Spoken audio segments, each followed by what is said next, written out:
Welcome to this video where we'll be talking about Q methodology.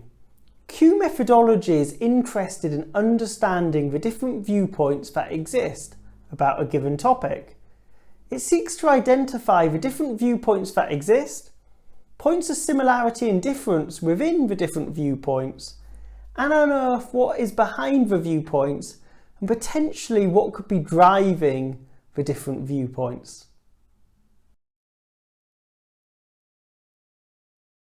Let's start by defining Q methodology. Brown suggested that Q methodology provides a foundation for the systematic study of subjectivity, people's viewpoints, attitudes, opinions or beliefs about any topic of interest. Dietrich et al. Stated something similar, that Q methodology provides a foundation for the systematic study of subjectivity, people's viewpoints about a topic of interest. So from these definitions, we can go a bit further by exploring some of the characteristics of Q methodology. We can see from both of the two definitions that Q methodology allows the systematic study of participants' viewpoints. And it does this by developing a series of statistically representative viewpoints from respondents which can be explored in more detail.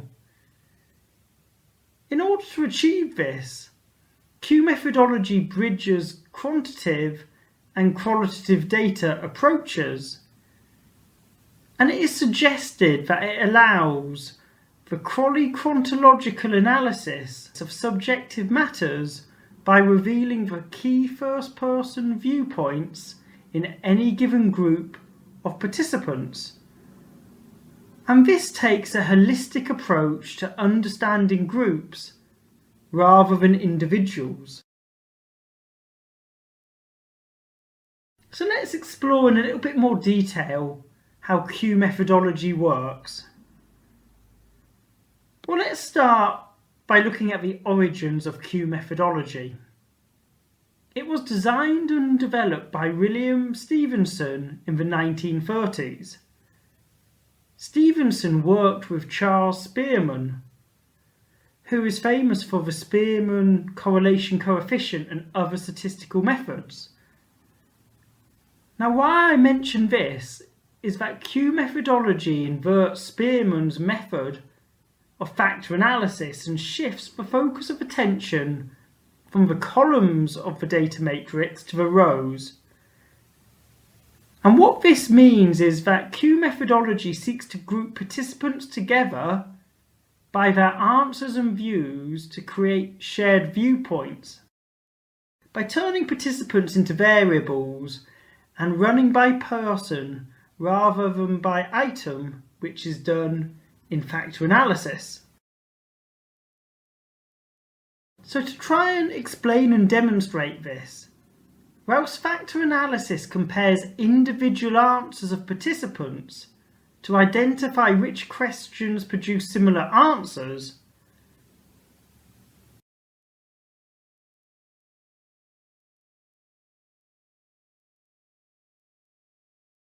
Q methodology works differently by seeing which participants provide similar answers to questions and then groups those participants together.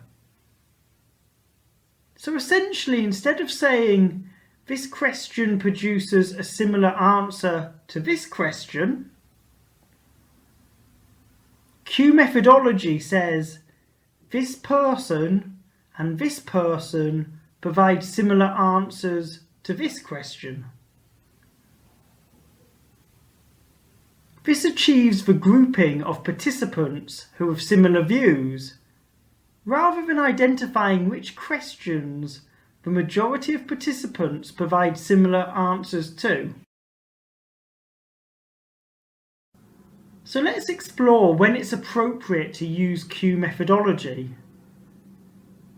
As Q methodology develops a series of statistically representative viewpoints from respondents, it can be used to understand what different views exist, what might be driving and leading to different views. And this can be achieved through demographic and narrative exploration after the statistical analysis of the views has been completed. And Q methodology can also explore what components are shared across all of the representative viewpoints, and what components are different across all of the representative viewpoints. So this means that Q methodology is most effective at addressing research questions which seek to understand the definitions or understanding of something, participants' views as to the causes of something, or the views as to the potential outcomes in response to something, for example, new potential policies. So let me give you an example of a potential research aim and set of research questions which could be researched by Q methodology. So we could have the research aim as to understand the different views as to the benefits and use of business modelling in SMEs. In order to achieve this research aim, we may have 3 research questions, which could be: what shared viewpoints exist within SME management as to the benefits and use of business modelling? And what components are common as to the benefits and use of business modelling across the different shared viewpoints?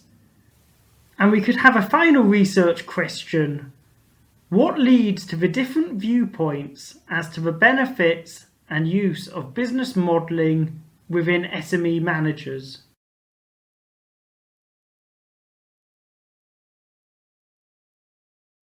When it comes to the process of Q methodology, participants sought a range of statements regarding their view on the topic being researched on a special grid.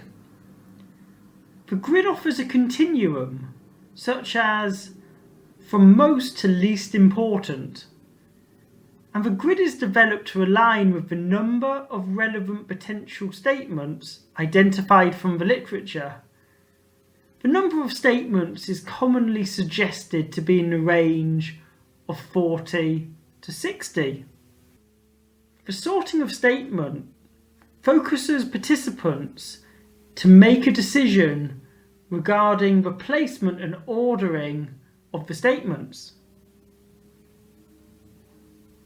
After participants have completed the sorting of statements, they are then interviewed as to why they have placed the statements where they have on the grid, and normally relevant demographics from each participant are collected. The placement of participant statements are then statistically analysed to identify those participants who share similar views. Once the statistical analysis has been completed, the interviews and demographics which were recorded can be analysed and linked to the views which emerge through the statistical analysis.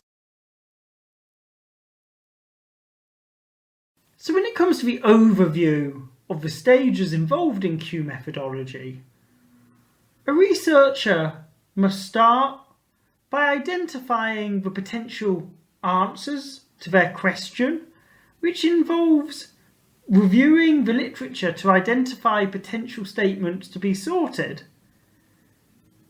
Then participants must be selected, and participants undertake the sort and the interviews are conducted. Commonly this is at the same time. Then the placement of statements is statistically analysed to identify the different representative viewpoints, and the qualitative data is analysed and interpreted it comes to the process of sampling within Q methodology, some debate exists around the ideal sample size. For example, Brown suggests that a sample size of 20 to 40 is ideal, whilst Watts and Stenner suggest a sample size of 40 to 60. And more recently, Dietrich et al. Have conducted a systematic literature review, and they found that the average sample size for a Q methodology study was 41.1.